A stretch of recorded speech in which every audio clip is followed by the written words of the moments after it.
Então a gente parou aqui, né? Então, só recapitulando por que que a glicose desse paciente pode estar aumentada quando ele está assim, tá? Com esses sintomas de hipertensão. Ele aumenta por quê? Porque o sangue fica viscoso por conta da eliminação aumentada de urina, tá? E com isso há uma concentração maior de glicose e pode dar um resultado da capilar dele aumentada, tá, gente? Maiores de 60 anos, nessa literatura que está dizendo que maiores de 60 anos tem que ter mais cuidado, sim. É propenso demais, tá? Numa proporção bem elevada. Então, todo cuidado é pouco com os maiores de 60 anos, tanto na alimentação, quanto em exercícios físicos, quanto em estresse, tabagismo, álcool, obesidade, enfim, tá? Todo cuidado. Como nós verificamos sinais vitais de um paciente? Como? Quando ele chega para a gente, que cuidados nós devemos tomar? Primeiramente, gente, repouso de 15 minutos em ambiente calmo e tranquilo. Apesar de o hospital não ter ambiente calmo e tranquilo, nós temos que colocar o paciente em algum lugar, sentado, calmamente, esperando. Tá? Não sabemos se ele veio de bicicleta, se veio de trem, se veio correndo, se está estressado por algum motivo, se estava achando que não ia chegar a tempo, enfim, se enfrentou uma fila enorme para chegar até você e com isso ele teve um pico de estresse, não sabemos. Então, 15 minutos é o tempo para que ele se espere. Tá? Bexiga vazia para que ele não tenha nenhum incômodo, para que não tenha nenhuma pressão, tá? Após exercício, após ingestão de álcool, café, fuma, aguardar 30 minutos. Então é protocolo, 15 minutos na chegada do paciente até a gente, tá? Para verificação. E 30 minutos se ele ingeriu álcool, café, fez algum tipo de exercícios, tá bom? Nós temos que aguardar 30 minutos, é um protocolo, tá? O manguito do aparelho de pressão deve estar firme e bem ajustado ao braço, sendo que este deve ser mantido na altura do coração. Então, aquela braçadeira, tá? O manguito, ele tem que ser colocado aqui. Nós falamos aqui, ó, de 3 dedos abaixo do ombro, né? Colocamos o manguito aqui, nessa posição, bem ajustadinho, para que a gente consiga verificar bonitinho esses sinais, tá bom? E não tenha nem. O que acontece com isso, gente? Aqui nesse slide está falando que não falar durante o procedimento, obviamente que vai alterar, tá? O paciente falando e altera sim resultados, então a gente tem que pedir silêncio para que eu verifique, tá? Esperar de 1 a 2 minutos entre as medidas. Se você verificou, achou que deu errado, achou que não auscultou direito, ou algum fator aconteceu, o que você vai fazer? Vai esperar de 1 a 2 minutos para que seja verificada de novo. Por conta de quê? Quando você vai apertar o manguito na braçadeira ali sobre a artéria, você vai estar colabando essa artéria, você vai pressionar essa artéria para que você consiga, né, que o aparelho consiga medir, né, verificar, desculpa, a pressão sanguínea na parede da artéria. Se você verificou, ela já está um pouco já pressionada, colabada. Você vai ter que esperar de 1 a 2 minutos para que ela volte ao normal, para que você verifique de novo. E é só 3 vezes no mesmo braço, tá, gente? 2 a 3 vezes no máximo. Daí por diante, você vai ter que trocar de braço ou esperar um tempo bem maior, tá bom? Os manguitos ele tem que ser especial, então tem crianças e obesos, tem os manguitos especiais. E não se deve pedir para a pessoa ficar segurando o manguito, a braçadeira, para a verificação, para que não abra e saia do braço, tá? Porque às vezes a pessoa tem um braço tão grande que você coloca e não vai dar. E você pede o acompanhante, alguém que está do lado, para segurar, para você verificar. Vai dar erro, porque você não tem um manguito próprio para aquele procedimento ali. Que você fique segurando, tá bom? A posição sentada ou deitada é recomendada na rotina das medidas. Então, o paciente tem que verificar a PA ou sentado ou deitado, tá? Mas nós já, assim, tem casos e casos, né, gente? Então, isso aqui é a recomendação das medidas corretas, tá? E da rotina que tem que ser realizada. Se for fora disso, vai ser um padrão diferenciado que pode dar um resultado errado, tá bom?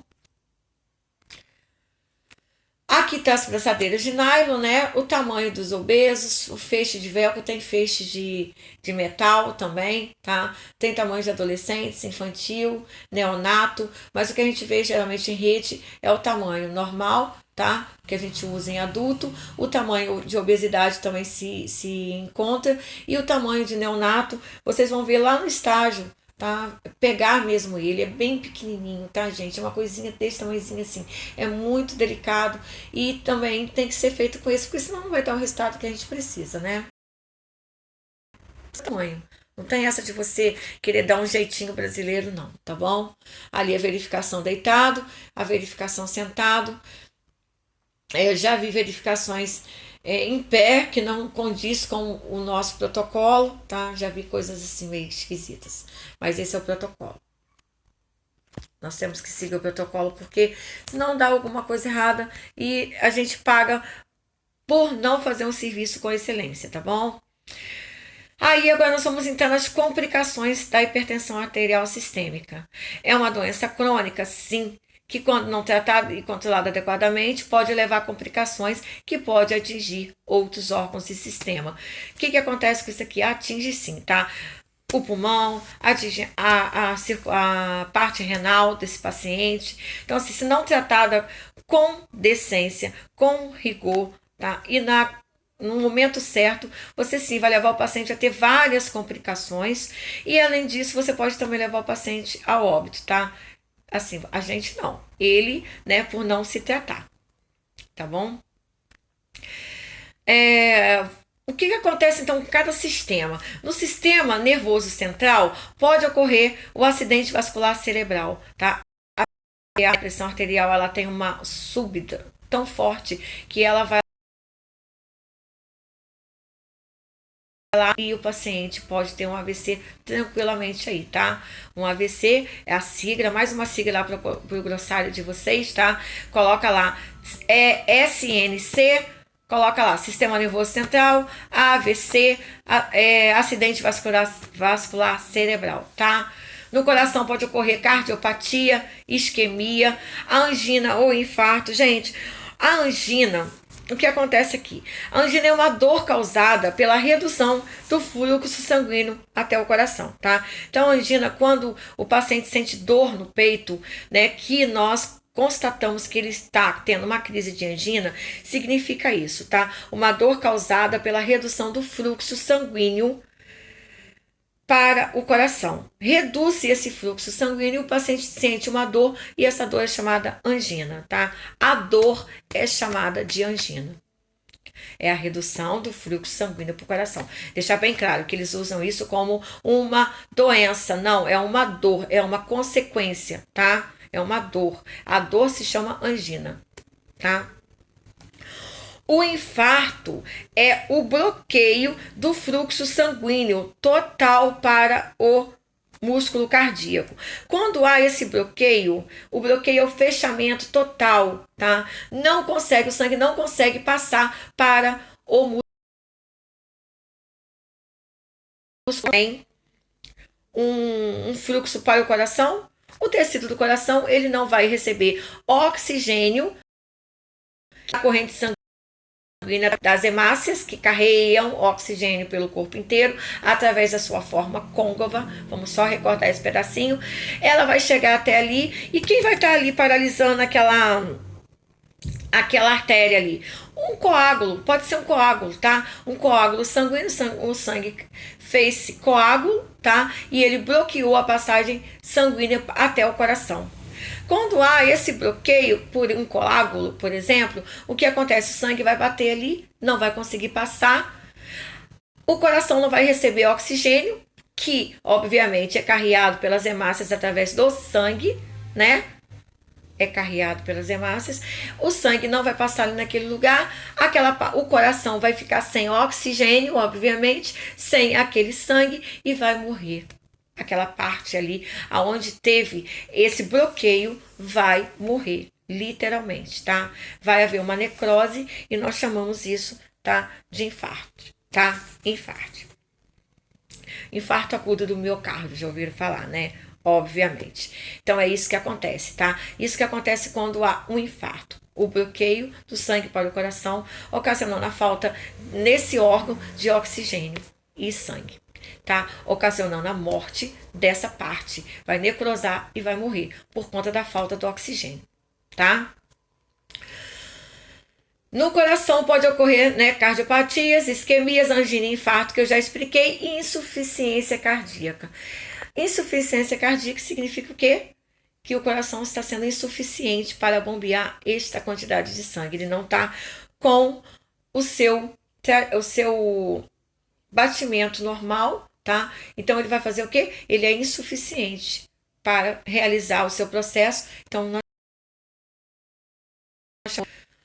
nos pacientes com insuficiência renal crônica, quer dizer, obviamente esse sistema vai atingir o rim se o paciente não se tratar, como nós falamos ali atrás, tá? Associada sempre com este agravo do coração, ocorre a nefroesclerose. Então, ó, nos pacientes com insuficiência renal crônica, associada sempre ocorre nefroesclerose. Então, quando a gente associa a parte cardiológica, tá? Com a parte renal, o rim vai começar a ter insuficiência. E essa insuficiência vai ocorrer nela a necroesclerose, que é o começo de um problema grave nos rins por conta do problema cardíaco. Olha que loucura, né? No sistema vascular, pode ocorrer entupimentos. Então, assim, você vê que nós vimos agravos no sistema cardíaco, foi por renal, né? Ó, olha que loucura. Foi para o sistema nervoso central, depois percorreu as cardiopatias, né? Ocasionando angina, infarto. Vai ocorrer também a insuficiência renal, quer dizer, vai para a parte renal e também para a parte vascular. Então, ele afeta todos esses órgãos, tá? Ele afeta todo esse sistema quando não é tratado corretamente, tá? No sistema vascular pode ocorrer entupimento e obstruções das artérias coronárias. Aneurisma da aorta. Então, aneurisma da aorta é o que, gente? É uma dilatação anormal dessa artéria, tá? A dilatação anormal, ou ela vai ter uma assim, tipo, como que eu vou dizer para vocês? Uma astenia, tá? Ela vai ficar espremidinha. Então, o que vai acontecer com isso, gente? Desculpa, ectasia, tá? O que vai acontecer com isso? Quando você vê uma artéria com dilatação anormal, nós temos que fazer um tratamento nesse paciente que pode ser com algum sistema chamado angioplastia. O que é angioplastia? É a desobstrução por expansão. Quando a artéria ela fica assim bem estreitinha, o que nós vamos fazer? Nós vamos fazer uma angioplastia, que é um procedimento invasivo, tá? Que nós vamos colocar um stent, vamos supor, dentro dessa artéria para expandir e para que o sangue comece a circular normalmente de novo ali naquele local, tá bom? Então, isso ocorre quando nós temos um aneurisma, tá? A dilatação anormal localizada no vaso sanguíneo, na artéria, tá? Que nós chamamos de ectasia, e essa artéria é obstruída por placas de gordura. Astenia, o que acontece? A artéria ela fica entupida com placas de gordura. Nós chamamos de aterosclerose. Aterosclerose, tá? Né? Arteriosclerose, não, aterosclerose, que é o entupimento de placas de gordura, tá bom?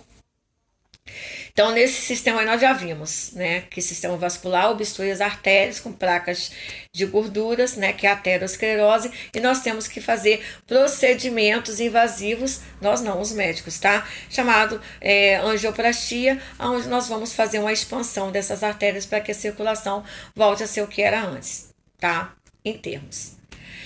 No sistema visual, que ataca, olha isso, gente, a retinopatia. A retinopatia diabética, gente, causa dano nos vasos sanguíneos, lá no tecido, na parte traseira dos olhos, onde a gente chama de retina, tá? Então, aqui na parte traseira, são danos no vaso, rompimentos desses vasos, tá? Não tem cura. Então, quando a retinopatia, tá? É uma doença, uma apatia, é um agravo na retina, onde lá na retina atrás, né, há rompimento de vasos, causando até mesmo a cegueira desse paciente, tá? Então você vê quantas complicações nós vimos quando a pressão arterial não é controlada. Eu sou 12 por 8. Eu Sou 12 por 8 foi uma campanha que foi lançada há muitos anos e está sendo falada até hoje. Tanto é que quando fala assim, nossa, 12 por 8, você tem uma pressão de garotinho. 12 por 8 é uma pressão ideal, sim, para algumas pessoas. Isso varia de pessoa para pessoa, de organismo para organismo, tá? A maioria, 12 por 8, perfeito. É a pressão ideal. Mas a titia aqui, se tiver 12 por 8, já tá morta. Porque minha pressão ela é 100 por 60, tá? Quando ela chega a 111 por 80, eu já tô dando meus peteleco para lá e para cá, tá? Já vou parar em hospital. Então, 12 por 8 seria uma hipertensão para mim. Eu não suportaria, não suporto a 110 por 80. Então, assim, isso aqui é o protocolo do Ministério da Saúde como uma preconização da pressão perfeita, tá? Então, daí por diante, observação no paciente, 140 por 90, a gente começa a monitorizar o paciente por conta de hipertensão, tá? Vamos dar uma parada aqui e vamos continuar, tá bom, minha galera?